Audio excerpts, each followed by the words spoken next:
Kumusta guys? Kumusta? Hindi ko na pinapakita ang pag-prepare nito. Apat na board at isang body board dahil family time at kasama ko yung son-in-law ko na ito, kakalabas lang.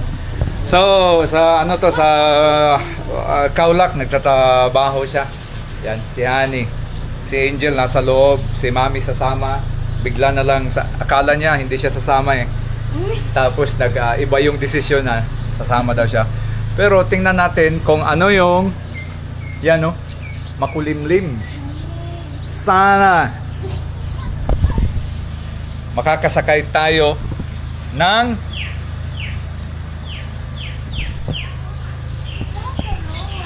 okay?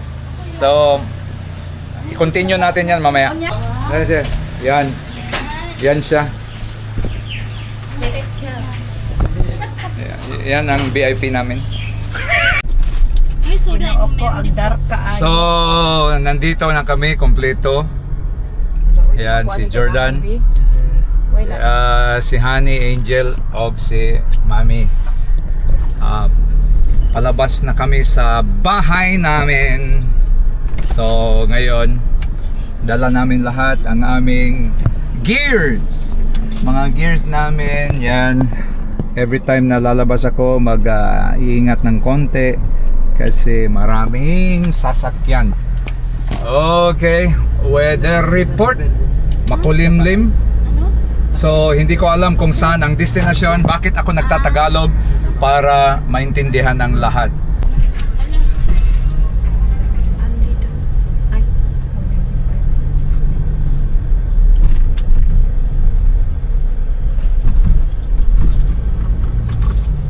Papunta kami dito sa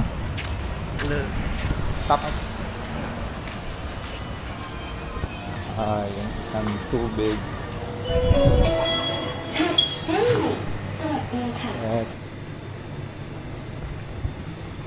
Kunin ko lang si high protein.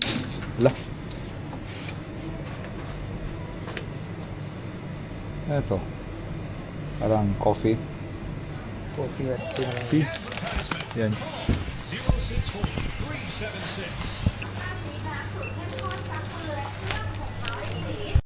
Yan na guys, pagkatapos namin sa Tops, bumili kami ng mga kakanin, chichirya, at nagtungo na kami doon sa aming destinasyon.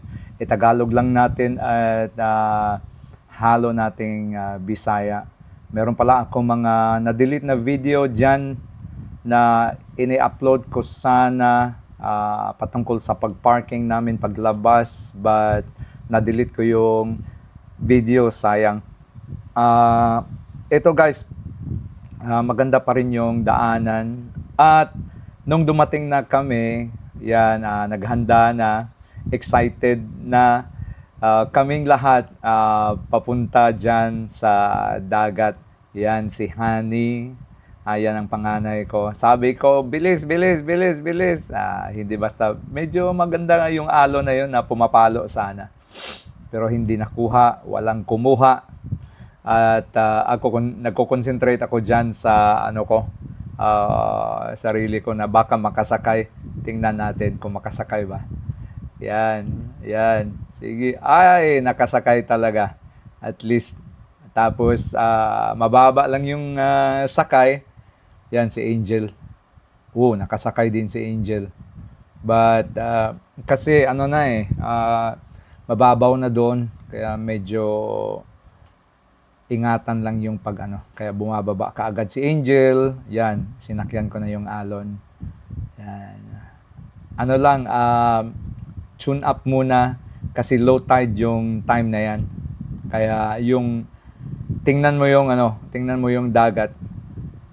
Wala pang ang tuhod, nasa ankle lang yung dagat sa super babaw.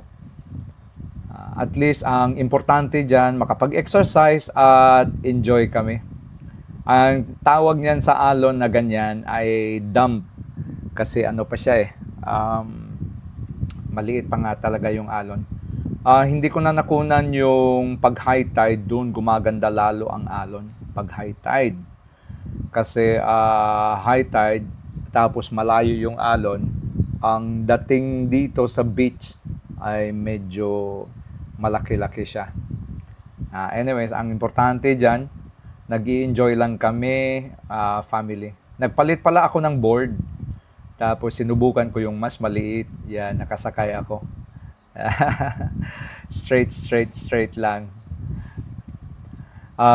Nagsimula kami niyan siguro mga mag-aalas 3 o alas 3 na ng hapon. Sa madalit sabi guys, super init. Kaya nag ano ako ng sunglass dahil siyempre yung mata natin pinoprotektahan natin. Yung mga anak ko at sila Jordan, mga bata pa yun eh. So wala lang silang problema. Yan. Pero mga baguhan pa yan, si Jordan at saka si Hani, si Angel. Sabi ko, sakay ka dyan. For sure, makakasakay kayo, nakakasakay. Disturbo naman itong itong tubig na dumidikit sa lens ng action cam ko. Yan. Maganda yung alon pag nawala na yung tubig. Tapos sabi ko, paddle na naman. Pinag-aralan ko rin talaga yung 7.6 na board. Sabi ko, kailangan ko talagang matutong makasakay nito. Yan, si Hani nakasakay sa boogie board. While ako din nakasakay.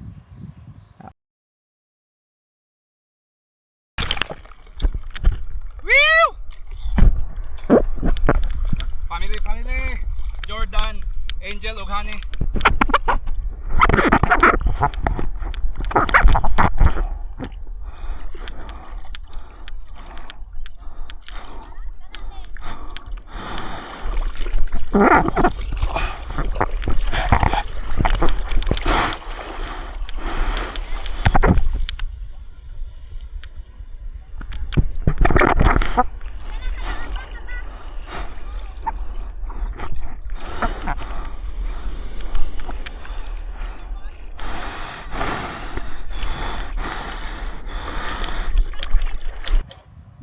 Yan, sinusubukan kong sakyan yung alo na paparating.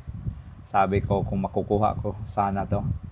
Yan, nakuha ko pero ako dahil pinoprotektahan ko si Hani na hindi siya matamaan sa board ko. Kaya sabi ko it's better to to give way para kay Hani kasi minsan lang siyang nakakasakay sa alon. Medyo maliit ang alon but maganda dahil nakakasakay talaga kami. Yan yan. Nakakatuwa lang. Lalo na pagkasama mo yung pamilya mo. Nakunan pala ako ng video na ni Angel. Gamit ko yung 7.6 na board ko. At least nakita yung pagsakay ko. At dyan, si Angel ang pinapadala ko sa action cam ko. Tapos siya na yung nagva-vlog dyan pero kinunan ko na lang ng nag-voice over na lang ako. Sabi niya, gusto niyang sumakay din. Sinusubukan niya kung paano vlog na merong action cam. Sabi niya na wipe out ako nito. So nakakatuwa din na merong kumukuhang iba na mag-vlog. Ang gulo-gulo niyang magkuha ng video pero all good.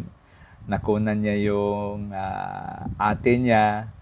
Tapos sabi niya magko-concentrate daw talaga siya sa pagkuha ng pag-surf niya. Yun, nakakasakay naman siya. Akala mo lang madali lang yung pagsakay pero hindi. Kailangan mo talagang balanse ng gusto para kang nagra-ride ng motor. Si Hani lumipat sa bodyboard dahil ang bodyboard much more easier than Sabi niya, oh, sakay na naman si Angel kasi gusto talaga niyang sumakay. Marami siyang nasakyan na alon na yan kahit low tide pa. Pero nung nag-high tide na yan guys, bali hindi ko na nakunan yung sakay naming marami dahil wala ng battery, naubos na yung battery ang action cam at anuhan ni Angel na sabi niya ako ang vlog ngayon. Pero hindi maiwasan talaga na pag hinahampas ka ng alon, syempre magiging magulo din yung pagkuha mo ng sa vlog.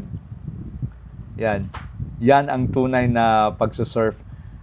Makikita mo talaga kung paano paano magtawag nga yung camera na super likot ang camera. Ang importante, family bonding ito. Tingnan mo guys, napakaganda ang sitwasyon. Napakaganda, may araw, super init yan.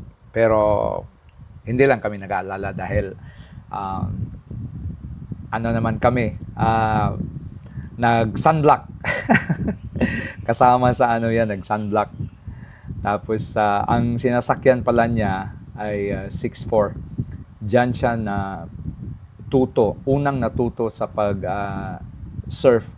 Mga 1 month talaga, palagi lang, pag sumasakay siya, palagi siyang nakaluhod. Until such time na tumatayo na yung pagsakay niya. Maganda yung alon. Yan. Yun ako nakasakay ako noon, nakikita niyo. At fun talaga pag tawag diyan pag magsusurfing ka. Therapeutic.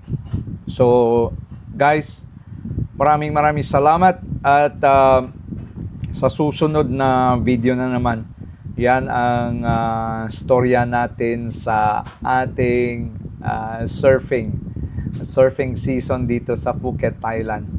So, ang board ko pala ay 4, isang 9.2, 8.6, 7.6 at 6.4. Maraming salamat sa susunod na video. Don't forget to subscribe, likes and share.